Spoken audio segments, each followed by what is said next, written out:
Novak, you haven't been so successful here the past few years, but yet you win Roland Garros, so it's almost like you don't need it. What can the goal be when you win Roland Garros anyway?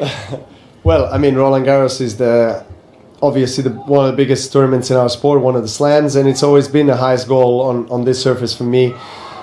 It doesn't change this year. I really hope to peak and play my best in Paris. I'm kind of always hoping that I can anticipate that and I can surprise myself by playing the best tennis already in Monte Carlo, that I call my residential home for more than 15 years. And I know the club very well. Both of my children are born in Monaco. So I know all the grounds people, and I love spending time here, and the club transforms during the few weeks of the tennis tournament, but yeah, it hasn't been really the case in the last 6-7 years, and I'm one of probably of those players that needs a bit more weeks and matches and time on the clay to really play his best. So hopefully, let's see how it goes this year, and hopefully it can already come here.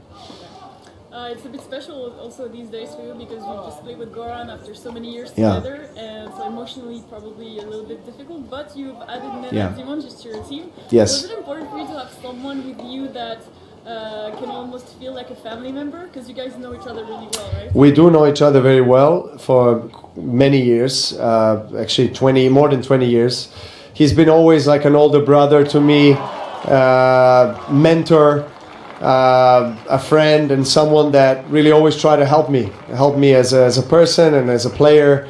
And when I stopped with Goran, I was starting my clay court preparation in Belgrade, and he was there, and I spoke to Nenad, and he came to the court. We really enjoyed our relationship and collaboration on the court, and I asked him to come here for a few weeks. He accepted. So here we are, we are trying to make the most out of it. It's obviously, it takes time.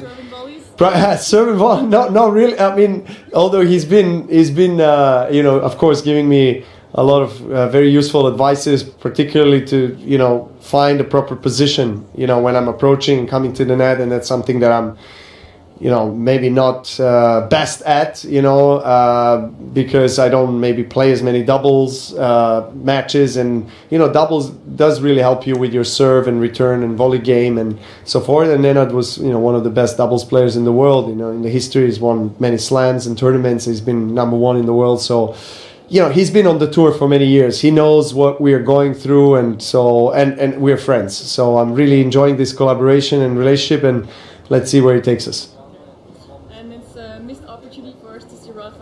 Yeah. Compete. How important and how amazing would it be for you to play against him one more time? Because it's almost unsure at the moment.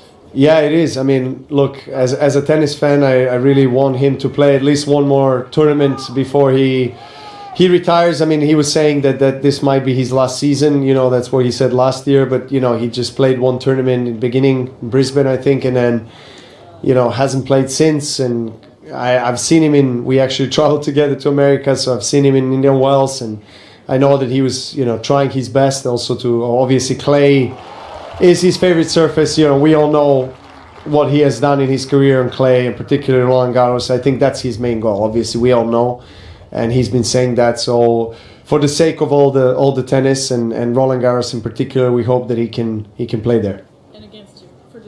Yeah, well, yeah, absolutely. Yeah, that would be nice, actually. Before we both say goodbye to tennis, it would be great to have another great encounter. What was the most memorable encounter you had against him? There were many, but the one I have to remember, the one that I won in Australian Open finals that went almost 6 hours in 2012.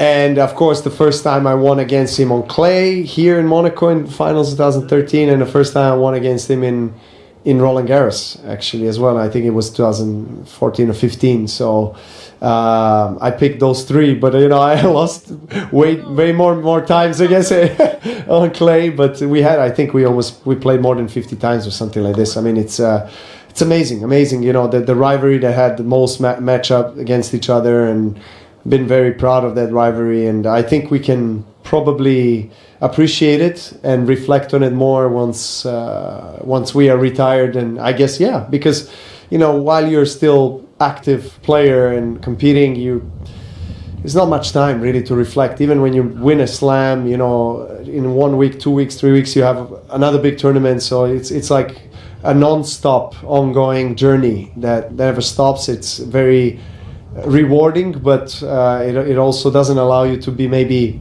reflecting in a moment or enjoying too much. So once we leave the racket aside, then we can drink a mojito on the beach and really remember moments together.